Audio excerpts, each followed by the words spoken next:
Jonathan Frakes directed 6 episodes of Star Trek, Picard, which benefited from Frakes' feature film experience, affinity for actors, and his closeness with Patrick Stewart. Along with calling the shots behind the camera, Frakes also played Captain Will Riker in 2 of the Star Trek, Picard episodes he directed. After Jonathan Frakes joined Star Trek Discovery as a director, cumulatively helming 8 episodes of what he considered his home Star Trek show, it was a no-brainer that Frakes would also direct Star Trek, Picard. Frakes would be a familiar creative voice for Patrick Stewart's comeback as Admiral Jean-Luc Picard. Of course, Jonathan Frakes directed Star Trek, First Contact, the best and most successful Star Trek, The Next Generation movie, and Star Trek, Insurrection. Star Trek, Picard leaned into Frakes' movie directing chops, assigning him back-to-back episodes in all 3 seasons which Jonathan directed in blocks that amounted to the same as a feature film. All 3 seasons of Star Trek, Picard featured 2 episodes directed by Jonathan Frakes. All 6 hours were memorable and distinctive episodes of Patrick Stewart's continuation series, including one of the best episodes in all of Star Trek, Picard. 6-inch Stardust City Rag, Star Trek, Picard Season 1, Episode 5. The midpoint of Star Trek, Picard Season 1, Stardust City Rag, was the first ever team-up of Admiral Picard and 7 of 9, Jerry Ryan. Picard and 7 lead a heist into a Freecloud nightclub run by 7's dangerous old frenemy, a crime lord named Buzil, Nakar Zadigan, to rescue Dr. Bruce Maddox, John Ailes. The centerpiece of Stardust City Rag is Picard and his motley crew of La Sirena posing as outlandish and flamboyant faces. The ruse doesn't fool Buzil, and typically erupts into violence. With Picard in an eye patch and speaking with a mock French accent, Stardust City Rag devolves into a face that doesn't quite work. Stardust City Rag begins with the gruesome murder of 7 of 9's son, Icheb, Casey King, but Jonathan Frakes' direction makes Raffi Musica's, Michelle Hurd, painful reunion with her estranged son, Gabriel, Mason Gooding, and Dr. Agnes Girardi's, Alison Pill, decision to murder Bruce Maddox even more devastating. 5-inch Fly Me to the Moon, Star Trek, Picard Season 2, Episode 5. Star Trek, Picard Season 2's Fly Me to the Moon centers on the emotional distress of Jean-Luc Picard's ancestor, René Picard, Penelope Mitchell, the pilot of a pivotal NASA mission to Jupiter that will change the future for the better, unless the unholy alliance of Q, John Delancey, and Dr. Adam Sung, Brent Spiner, can stop her. Fly Me to the Moon is a busy part 1 of a 2-parter set in a black-tie NASA gala where Jean-Luc's motley crew must make contact with and protect René Picard.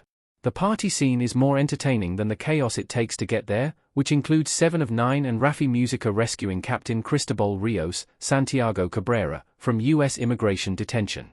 Star Trek, Picard established a connection to Star Trek, the original series by revealing Tal-Lin, Orla Brady, is a supervisor charged with protecting René Picard's importance to the timeline. Jonathan Frakes guides Fly Me to the Moon through several tonal shifts, knowing the better half of the story is still to come. For Inch Absolute Candor, Star Trek, Picard Season 1, Episode 4. Absolute Candor is a genuinely surprising hour of Star Trek, Picard, showing sides of Jean-Luc audiences haven't seen before, and closing out with the surprising and gangbusters arrival of 7 of 9 into Patrick Stewart's spin-off series. With its flashbacks to 2385, Absolute Candor reveals new facets to the Romulans, revealing that Admiral Picard relocated a group of Romulan warrior nuns called the Cowat Milet to the planet Vashti. When Picard returns in 2399, he finds Elna, Evan Evagora, the young boy Jean-Luc befriended, now grown and pledging his sword to the Admiral's lost cause. Meanwhile, on the artifact Borg Cube, the plot thickens with Romulan spies Narissa, Peyton List, and Narek, Harry Treadaway, manipulating Soji, Isa Briones, who is on the verge of learning she is synthetic. As director, Jonathan Frakes deftly handles the episode's complex emotions, especially the infamously child-hating Picard's breakthrough of affection towards Elna. 3-inch 2 of 1, Star Trek, Picard Season 2, Episode 6. Director Jonathan Frakes' thorough understanding of Star Trek, Picard's characters shines in 2 of 1. The episode's centerpiece is the bond forged between Dr. Agnes Girardi and the Borg Queen, Annie Wershing, which culminates in Girardi's knockout singing performance as she and the Queen become one entity. Meanwhile, Admiral Jean-Luc Picard meets his ancestor, René Picard, in a touching scene of connection and Jean-Luc encouraging the troubled young astronaut. 2 of 1 is bookended by Jean-Luc being seriously injured, which sets up Star Trek, Picard Season 2's deep dive into Jean-Luc's traumatic childhood.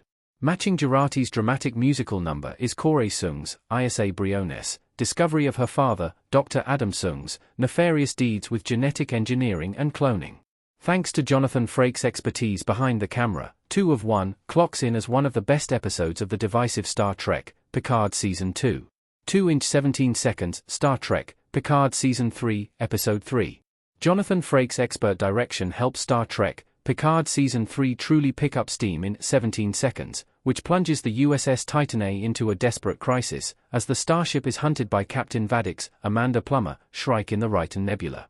17 seconds boasts powerful dramatic moments, from the emotional truth-telling between Jean-Luc Picard and Dr. Beverly Crusher, Gates McFadden, over their son, Jack, Ed Spaliers, to Picard and Captain Will Riker's confrontational battle of wills on the bridge of the Titan. Meanwhile, Captain Worf, Michael Dorn, enters Star Trek, Picard Season 3, helping Raffi Musica in a violent confrontation with a Ferengi broker named Sneed, Aaron Stanford. As the warm-up to the conclusion of Star Trek, Picard Season 3's first narrative arc, 17 seconds, is a crackerjack hour with deep, satisfying character work. 1 inch no-win scenario, Star Trek, Picard Season 3, Episode 4. No-win scenario is a masterclass of acting, writing, and direction by Jonathan Frakes, resulting in what is arguably the best episode of Star Trek, Picard Season 3, and possibly of all 3 seasons of Patrick Stewart's spin-off. The USS Titan A's escape from the Rhyton Nebula and defeat of the Shrike is a fist-pumping moment showcasing Captain Riker at his best, by throwing an asteroid at the enemy's ship.